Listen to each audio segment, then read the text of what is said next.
हिमाचल प्रदेश के मौसम की तरह ही विषम है हिमाचल की राजनीति। इन दिनों हिमाचल प्रदेश में राजनीतिक विषय पर चर्चा करने के लिए व्यवस्था परिवर्तन और आपदा से हुआ नुकसान है। हिमाचल प्रदेश की राजनीति पर बैठकर घंटों चर्चा की जा सकती है, लेकिन आज हमारे साथ जो शख्सियत मौजूद हैं, हिमाचल कांग्रेस के उपाध्यक्ष महेश्वर सिंह चौहान जी, इनसे हम बात करेंगे व्यवस्था परिवर्तन को लेकर और साथ ही साथ ये जो आपदा से नुकसान हुआ है और अलग अलग मुद्दे जो हिमाचल प्रदेश की राजनीति में चल रहे हैं, आपकी सरकार संगठन को लेकर क्या मसले हैं आजकल। सबसे पहले ये जो सर आपदा में नुकसान हुआ और ये भाजपा आरोप लगा रही है कि कांग्रेस बातें तो करती है लेकिन ग्राउंड ज़ीरो पर भाई भतीजावाद हो रहा है, कैश में लोगों को राहत राशि बांटी जा रही है और लोग परेशान हैं ग्राउंड ज़ीरो पर। आपको क्या लगता है? देखिए, हिमाचल सरकार ने ये जो आपदा जो त्रासदी हुई है इसमें बेहतरीन काम किया है और हर प्रभावित को जो है राहत पहुंचाने का काम हुआ है। और भारतीय जनता पार्टी के पास अब आरोप लगाने के लिए कुछ बचा नहीं है, इसलिए इस तरह के बेबुनियाद आरोप लगाना चाहती है कि राहत राशि में भाई भतीजावाद है। हम लोग भाई भतीजावाद किस बात पे करेंगे? हमारे लिए हर वो बाढ़ से बारिश से प्रभावित इंसान एक बराबर है। इसमें कोई कांग्रेस और भाजपा की बात नहीं है। जो प्रभावित है उसको राशि मिलनी चाहिए और कांग्रेस पार्टी की ये सोच है। हमारी सरकार ने इसी सोच के साथ, इसी दृष्टिकोण के साथ काम किया है कि जो भी आदमी प्रभावित हुआ उसकी विचारधारा नहीं पूछी गई है। ये भारतीय जनता पार्टी का काम है कि झूठे आडंबर रचना और प्रोपेगेंडा करना, ये तो बीजेपी का काम है। और भारतीय जनता पार्टी पहले कहती रही कि उनको दिक्कत इस बात से है, आज से पहले 10,000 रुपये किसी मकान में जो किसी का पार्शियल जो नुकसान होता था उसको 10,000 रुपये देने का प्रावधान था। पर हिमाचल की कांग्रेस सरकार ने, माननीय मुख्यमंत्री जी ने रिलीफ मैनुअल में संशोधन किया, उसमें बदलाव किया और 1 लाख रुपए राहत राशि उन लोगों को दी गई। तो मुझे लगता है शायद भारतीय जनता पार्टी इस बात से परेशान है कि पहली दफ़ा इतनी तेज़ी के साथ राहत राशि कैसे मिल गई। और भारतीय जनता पार्टी को ये सोचना चाहिए कि आपके वक्त में जब आपदाएँ आई थी तब आपने क्या किया था। हम कभी भूले नहीं कि कोविड के काल में क्या यहाँ पर जो है नंगा नाच हुआ था।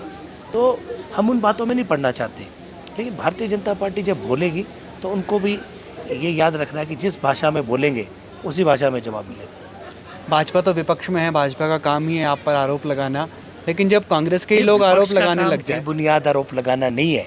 विपक्ष का काम है कि वो जिम्मेदारी के साथ जो चीज़ें सरकार के संज्ञान में नहीं है और धरातल पे उसकी बहुत आवश्यकता है उस सरकार के संज्ञान में लाए। भारतीय जनता पार्टी का काम, कोई विपक्ष का काम कोई झूठ बोलना नहीं है। विपक्ष का काम बेबुनियाद आरोप लगाना नहीं है। आप बताइए किस भाई भतीजावाद की बात कर रहे हैं, आप बताइए किसके साथ फेवरेटिज्म हुआ है? ये कोई नियुक्तियाँ थोड़ी हो रही कि जिसमें नेपोटिज्म चल रहा है। हमारा बिल्कुल सीधा कहना है कि कांग्रेस पार्टी हर प्रभावित को एक समझती है, चाहे वो किस विचारधारा का हो। अव्वल तो हम इस बात में जाते ही नहीं कि कौन किस विचारधारा का है। जो प्रभावित है वो प्रभावित है। और हिमाचल प्रदेश की भी अगर केंद्र सरकार ने आज मदद की है तो इसीलिए मदद की है कि हिमाचल प्रदेश में बहुत बड़ी त्रासदी हुई है और उन्होंने प्रयत्न किया है। 830 करोड़ रुपये जो उन्होंने दिए हमको, लेकिन भारतीय जनता पार्टी इसको राहत राशि ना समझ कर, आपदा के लिए राशि ना समझ कर अपने लिए राजनीतिक हथियार ढूंढ रही है, अपने लिए आपदा में अवसर ढूंढ रही है। तो हम उनको बताना चाहते हैं कि ये आपके लिए जो है राजनीतिक अवसरवाद का समय नहीं है। ये जो राशि है ये प्रभावितों के लिए आई, हिमाचल प्रदेश में जो नुकसान हुआ है उसकी भरपाई के लिए आई है। ये भारतीय जनता पार्टी की हिमाचल इकाई को जो है उसको संरक्षित करने के लिए नहीं आई है, उनके संरक्षण के लिए नहीं आई है। और ना ही हमारी सरकार इतनी कमज़ोर है, ना ही हम इतने कमज़ोर हैं कि इसका झूठा श्रेय उनको लेने देंगे। तो आज दिक्कत उनको इस बात से है कि हर वो जगह जहाँ पे कोई ना कोई नुकसान, छोटा भी नुकसान हुआ है, वहाँ हमारा जो है सरकार पहुँच रही है, सरकार के मंत्री पहुँच रहे हैं, सरकार के नुमाइंदे पहुँच रहे हैं, सरकार के मुख्यमंत्री पहुँच रहे हैं, सरकार के उप मुख्यमंत्री पहुँच रहे हैं। इस बात की भारतीय जनता पार्टी को बहुत ज़्यादा पीड़ा है। आप कह रहे हैं कि भाजपा विपक्ष में चले गए इसलिए परेशान है, इसलिए पीड़ा है। वो अभी तक इस बात को डाइजेस्ट नहीं कर पा रहे कि उनकी हार हो चुकी है। लगातार उनकी तीसरी, वो अपनी हार की हैट्रिक लगा चुके हैं, तो उनको ये बात अभी तक हजम नहीं हो रही। और वो कहते हैं विपक्ष के बेंच से भी जो है ट्रेजरी बेंच की तरफ इशारे कर रहे हैं, मतलब वो विपक्ष के गलियारे में बैठकर जो है सत्ता चलाना चाहते हैं। तो इस तरह से तो संभव नहीं है। प्रजातंत्र के अंदर उनको जिम्मेवारी विपक्ष की मिले और हम चाहते हैं वो भी इस आपदा में हमारे साथ मिलकर काम करें और जो भी हिमाचल प्रदेश में इस आपदा से उभरने के लिए काम है उसमें हाथ बटाएं। कांग्रेस पार्टी का हाथ नहीं बटा सकते, हिमाचल सरकार का हाथ बढ़ाएं। हम तो उनसे अपील कर रहे हैं कि ये कोई एक संगठन का जिम्मेवारी नहीं है, ये सरकार की जिम्मेवारी है। लेकिन हर वो राजनीतिक दल जो हिमाचल प्रदेश के अंदर एग्जिस्ट करता है, उन सब की जिम्मेवारी है कि वो इस आपदा से निपटने के लिए सरकार को सहयोग करें। आप हाथ बटाने की बात कर रहे हैं, हाथ से हाथ मिले ताकि मजबूती बढ़े, लेकिन ये हाथ से हाथ की मजबूती तो हाथ की निशान वाली पार्टी में ही नज़र नहीं आती। प्रतिभा सिंह का बयान, उसके बाद कुलदीप सिंह राठौर का बयान, तो ये अपने ही हाथ कमज़ोर हो रहे हैं और दूसरी तरफ आप कह रहे हैं कि भाजपा हाथ से हाथ मिलाए। नहीं, उन्होंने मैंने कोई ऐसा प्रतिभा सिंह जी का बयान नहीं सुना जिसमें उन्होंने इस तरह का कोई जिस बात की आप जिक्र करें ऐसा वक्तव्य मैंने उनका नहीं सुना। और कुलदीप राठौर जी ने भी जो बात कही, उन्होंने माननीय मुख्यमंत्री जी के संज्ञान में मामला लाया है, और जब मुख्यमंत्री जी के संज्ञान में मामला है तो निश्चित रूप से उसका समाधान होगा। तो इसमें भारतीय जनता पार्टी या विपक्ष का रोल कहाँ पर है? क्या कांग्रेस पार्टी में कोई ऐसा उचित फोरम नहीं है जहां पर ऐसी बात रखी जाए, मीडिया में आकर बयान देना और कहना कि फिर मुख्यमंत्री संज्ञान ले? क्या मीडिया उचित फोरम मानती है कांग्रेस पार्टी? उन्होंने खुद से कहा है कि उन्होंने माननीय मुख्यमंत्री जी से बात की है। उन्होंने नहीं मीडिया में कहा, मीडिया वालों ने नहीं पूछा कि ऐसा हुआ, तो उन्होंने कहा है कि मैं माननीय मुख्यमंत्री जी के संज्ञान में मामला लाया है, और उन्होंने ये भी कहा मुझे उम्मीद है कि जल्द इसका समाधान होगा। तो जब एक विधायक मुख्यमंत्री के संज्ञान में कोई मामला लाते हैं तो निश्चित रूप से उसका समाधान होता है। और इसमें विपक्ष का कौन सा रोल है? विपक्ष को बहुत तकलीफ हो रही है। लेकिन सर, विपक्ष का काम तो घेरना है ना, वो तो पूछेंगे कि सरकार संगठन में समन्वय क्यों नहीं? आप हमको ये बताइए कि भारतीय जनता पार्टी में सब कुछ ठीक चल रहा है? भारतीय जनता पार्टी में जब भारतीय जनता पार्टी की सरकार भी थी, रातों रात लोगों जो है पार्टी प्रेसिडेंट के इस्तीफे हुए, रातों रात आपको विधानसभा के अध्यक्ष बदलने पड़ गए। तो ये क्या हमें ये बातें किसी से छुपी नहीं है? लेकिन पार्टी प्रेसिडेंट तो लौट आए सर। अभी जो वक्त है वो इन बातों का नहीं, वही मैं कह रहा हूँ, इन चीज़ों का वक्त नहीं है, वक्त आपदा से निपटने का है। तो हमारी पूरी तैयारी जो है वो आपदा से निपटने के लिए लगी हुई है, और हम पूरा सरकार जो है पुरजोर कोशिश कर रही है, हर संभव प्रयास हो रहा है कि जल्द से जल्द जो है राहत जो है हर प्रभावित तक पहुँचे। अभी तक सरकार का ये एजेंडा है, हम इस दृष्टिकोण से काम कर रहे हैं। आपके जो समर्थक है, आपके चाहने वाले हैं, उन्हें आपकी भी नियुक्ति का इंतज़ार है। ये कहा गया था 7 महीने पहले कि जैसे ही कांग्रेस सत्ता में वापसी करेगी, कुछ ऐसे लोग हैं जिन्होंने पार्टी के लिए डट कर काम किया, अपने ऊपर केस भी झेले और लगातार मीडिया में आकर सत्ता पक्ष जो था उस वक्त का भाजपा, उन्हें घेरने का भी काम किया, उन्हें जल्द से जल्द नियुक्तियाँ मिलेंगी। 8 महीने का वक्त गुजर गया, महेश्वर चौहान से ज़्यादा उनके समर्थक इंतज़ार कर रहे हैं। वो नियुक्ति कब होने वाली है आपकी? देखिए, निश्चित रूप में जब कांग्रेस की सरकार बनी है तो कांग्रेस के जो कर्मठ कार्यकर्ता है उनकी नियुक्तियाँ होंगी, परंतु ये नियुक्ति से ज़्यादा जो है ये मामला जो है माननीय मुख्यमंत्री जी का विशेषाधिकार है। तो जब उनकी इच्छा होगी तो नियुक्तियाँ हो जाएंगी। इसमें कोई बहुत बड़ा कोई मैथमेटिक्स नहीं है, कोई रॉकेट साइंस नहीं है। ये मामला है मुख्यमंत्री के विशेषाधिकार का। जब माननीय मुख्यमंत्री जी चाहेंगे उस वक्त नियुक्तियाँ हो जाएंगी। और हमारे किसी की नियुक्ति से कौन सा प्रदेश रुक रहा है, कौन सा विकास रुक रहा है? भारतीय जनता पार्टी इन्हीं चीज़ों में संजीवनी ढूंढती है। आज किसी की नियुक्ति से कोई प्रदेश का कोई काम नहीं रुक रहा है, कोई आपदा प्रबंधन का काम नहीं रुक रहा है, लेकिन भारतीय जनता पार्टी इन बातों को आगे कर अपनी नाकामियाँ छुपाना चाहती है। इन्हीं चीज़ों से अपनी संजीवनी ढूंढ रहे हैं। तो मुझे लगता है कि उनको ठीक है, उनका ये काम है, वो करते रहें। लेकिन मैंने आपको बताया कि इसमें कोई बड़ी बात नहीं, नियुक्तियाँ अभी भी हो रही हैं, बहुत से हमारे कार्यकर्ताओं की नियुक्तियाँ हुई भी हैं और आगे भी होंगी। ये माननीय मुख्यमंत्री जी और कांग्रेस आलाकमान जब तय करेगा तो नियुक्तियाँ हो जाएंगी। कार्यकर्ताओं की संजीवनी भी तो यही है कि जब उनके नेताओं की नियुक्ति हो उनके लिए भी संजीवनी यही मानी जानी चाहिए। बिल्कुल, कार्यकर्ताओं का देखिए, हर कार्यकर्ता चाहता है कि उनके नेता जो है मुख्य धारा में रहे, और सभी लोगों को सम्मान भी कांग्रेस पार्टी देती है। कांग्रेस वो पार्टी है जो अपने कार्यकर्ता और नेता दोनों का सम्मान करती है, और उचित समय पर हर कार्यकर्ता को उचित सम्मान होता है इस पार्टी में। और मुझे लगता है जो लोग अभी इंतज़ार में, उनको भी बड़ी जल्दी से कोई ना कोई दायित्व मिलेगा। और जब मैंने आपको कहा, जब मुख्यमंत्री जी और आलाकमान ये तय कर लेगा तो उन लोगों को दायित्व मिल जाएगा। और हम लोग इन चीज़ों के पीछे नहीं भागते हैं कि किसको क्या दायित्व मिलता है। अभी भी मैं प्रदेश कांग्रेस कमेटी का उपाध्यक्ष हूँ, तो ये भी दायित्व है। ये पार्टी तय करती है कि आपको किस भूमिका में रहना है। तो पार्टी ने जो हमारी भूमिका तय की है, हम उसके मुताबिक काम कर रहे हैं, और आगे भी जो कांग्रेस पार्टी हमारे लिए भूमिका तय करेगी, हम उसमें प्रसन्न हैं। ये जो नियुक्तियों में देरी होती है, इसलिए तो भाजपा को बार बार मौका मिलता है ऑपरेशन लोटस की बात करने का। देखिए, कहते हैं ना कि सपने देखना कोई बुरी बात नहीं, भारतीय जनता पार्टी देख सकती है। और मैं इतना कह सकता हूँ कि ये मुंगेरी लाल के हसीन सपने हैं। कांग्रेस की जो सरकार है हिमाचल प्रदेश में, कांग्रेस की सरकार को जनमत मिला है और पूरे 5 साल के लिए कांग्रेस की सरकार को जनादेश मिला है और पूरे ठोक बजाकर 5 साल तक कांग्रेस की सरकार चलेगी। यही नहीं, कांग्रेस की सरकार बेहतरीन कार्य कर रही है और कांग्रेस की सरकार अभी कई और वर्ष चलने वाली है। तो भारतीय जनता पार्टी तैयारी कर ले कि उनको लंबे समय तक जो विपक्ष के बेंचों पर बैठना है। आप तो पार्टी के अंदर के व्यक्ति हैं, बार बार ये कहा जा रहा है कि समन्वय नहीं है सरकार में, मुख्यमंत्री और ये भाजपा कह रही है और लोगों को भी नजर आता है ऐसा। देखिए, भारतीय जनता पार्टी इस बात की चिंता करे कि भारतीय जनता पार्टी के अंदर क्या चल रहा है। कांग्रेस पार्टी अपने विचारधारा है, कांग्रेस पार्टी का एक आंतरिक अपना एक ढांचा है जिसके मुताबिक वो काम करती है। हमें भारतीय जनता पार्टी से नहीं सीखना है कि कैसे सरकार चलानी है। ये वो पार्टी है जिसने पूरा देश कई वर्षों तक चलाया है, 50 वर्षों तक इस देश को चलाया, इस प्रदेश को चलाया, इस प्रदेश को कांग्रेस पार्टी ने बनाया। अगर आज हिमाचल का जो मौजूदा अस्तित्व है तो कांग्रेस पार्टी की वजह से।